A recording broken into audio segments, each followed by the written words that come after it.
Non, non, non, tu vas pas me faire le coup toi. On dirait que je suis bronzé, non? Non, c'est les éclairages.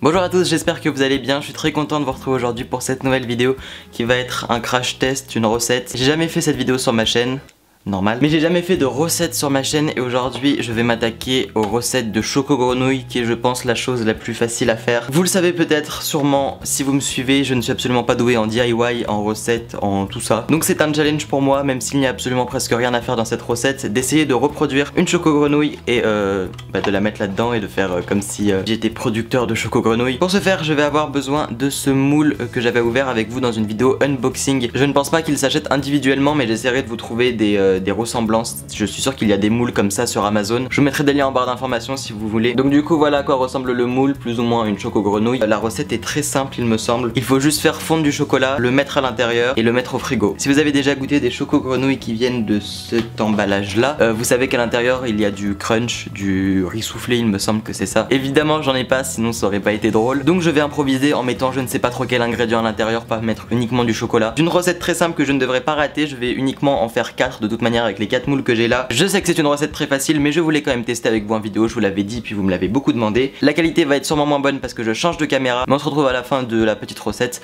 pour finir cette vidéo. Donc du coup comme je vous l'ai déjà dit, il faudra le moule, il faudra du chocolat, je n'en avais absolument plus et moi j'ai mis du coup de la noix de coco et il faut aussi un bol et puis une cuillère. Je casse d'abord le chocolat et je suis en retard sur ma voix off. Heureusement que je mets 2 heures à casser le chocolat. Si vous avez pas la flemme vous le faites au bain-marie, sinon bah moi je l'ai fait au micro-ondes. On n'oublie pas de rajouter de l'eau si vous le mettez au micro-ondes, pas trop, pas comme j'ai fait par exemple.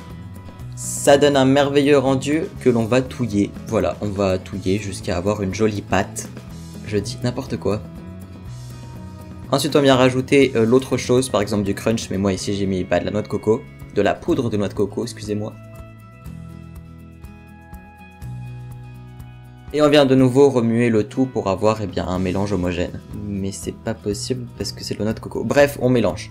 Et voilà le merveilleux rendu que ça a l'air très appétissant, je vous l'accorde. Ensuite on vient remplir le moule qu'on a évidemment préalablement lavé parce qu'on sait pas d'où ça vient. Et puis on remplit jusqu'à ras-bord, jusqu'au maximum, mais comme moi si vous avez pas beaucoup de chocolat, bah vous faites comme vous pouvez et puis voilà. J'ai réussi à en faire à peu près 2, même s'ils sont pas totalement remplis, ça allait plutôt bien. La petite touche professionnelle, on rajoute de la noix de coco. Je précise que ça n'a absolument servi à rien à part en mettre de partout quand je vais les retourner plus tard. Et on met ça au frigo, moi personnellement je l'ai mis pendant 1h30. Et voilà le résultat, ensuite on essaye de démouler délicatement, exactement comme je suis en train de faire. Et on essaye de pas détruire la tête, exactement comme je viens de faire. Mais la deuxième c'est mieux passé et vous allez pouvoir voir un petit peu le résultat que ça donne.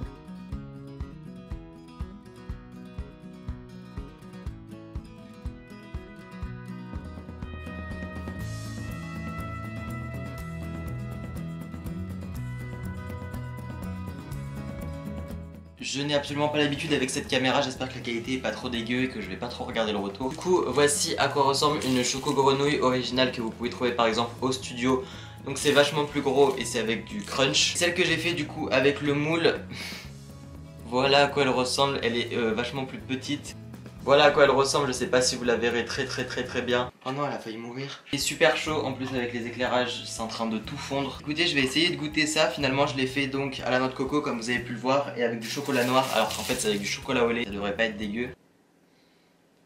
C'est bon, enfin ça a un goût de chocolat donc normal. Je suis très mal poli. Mais écoutez, c'était plutôt cool. Je vous laisse avec le mois d'après. Voilà, c'est la fin de cette vidéo, j'espère qu'elle vous aura plu. N'hésitez pas à me le dire dans les commentaires, à me laisser votre avis, même si la recette est très simple. Dites-moi ce que vous aimeriez que je fasse comme prochaine vidéo recette. Et puis voilà, j'espère que ça vous a plu, ça a changé un petit peu. Et puis j'avais envie de faire cette petite vidéo qui, oui voilà, qui change même si c'était très simple. On se retrouve probablement la semaine prochaine pour une nouvelle vidéo. Je vous souhaite à tous d'excellentes vacances et voilà, profitez bien et que la magie soit en vous.